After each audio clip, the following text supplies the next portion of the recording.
હું નિમિષા ભાવસાર મારી YouTube channel રૂડુ રસોડુંમાં આપ સૌનું સ્વાગત કરું છું। આજે આપણે મિક્સ કંદમાંથી ચાટ બનાવીશું। ફરાળી આઈટમ છે, તો એના માટે જોઈશે રતાળું, બટાકું, સૂરણ અને શક્કરિયું। અત્યારે શિયાળો છે એટલે સરસ રતાળું પણ સરસ આવતું હોય ને શક્કરિયા પણ સરસ આવતા હોય। હવે કોથમીર જોઈશે। કોથમીર જો તમે ઉપવાસમાં ખાતા હોય તો નાખવાની, નહીં તો ચાલશે। ચાટ મસાલો અને તળવા માટે તેલ।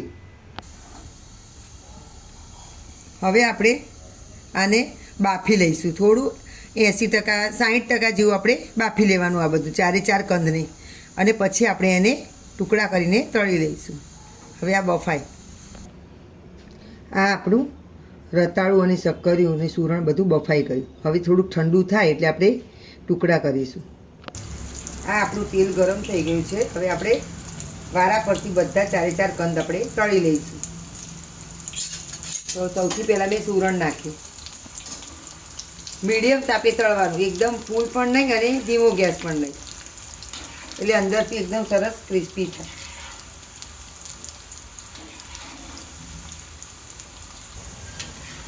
આ આપણા બટાકા અને સૂરણ જે નાખ્યું હતું એ તળાઈ ગયું। આને થોડું ક્રિસ્પી જ કરવાનું, કારણ કે આપણે બાફી દીધું છે એટલે કાચું તો હોય નહીં।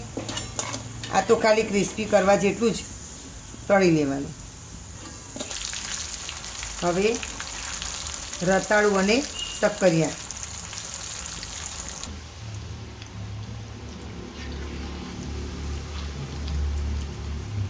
આપણા શક્કરિયા અને રતાળું પણ સરસ તળાઈ ગયા।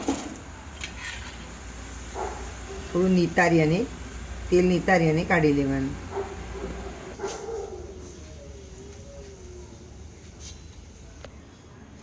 આ આપણું ચારે ચાર કંદ સરસ તળાઈ ગયા। હવે એમાં ચાટ મસાલો નાખીશું, 1 ચમચી જેવો નાખી દેવાનો અને આવી રીતે મિક્સ કરી લેવાનું। પછી આ કોથમીર આપણે એકદમ ઝીણી ઝીણી સમારી અને લેવાની, સરસ મિક્સ કરી લેવાનું। આ આપણી કંદની સૂકી ચાટ સરસ તૈયાર થઈ ગઈ। આમાં તમે ખજૂર આમલીની ચટણી, લીલી ચટણી, દહીં એ પણ નાખી શકો છો, પણ મેં અત્યારે સૂકી ચાટ બનાવી, કોરી।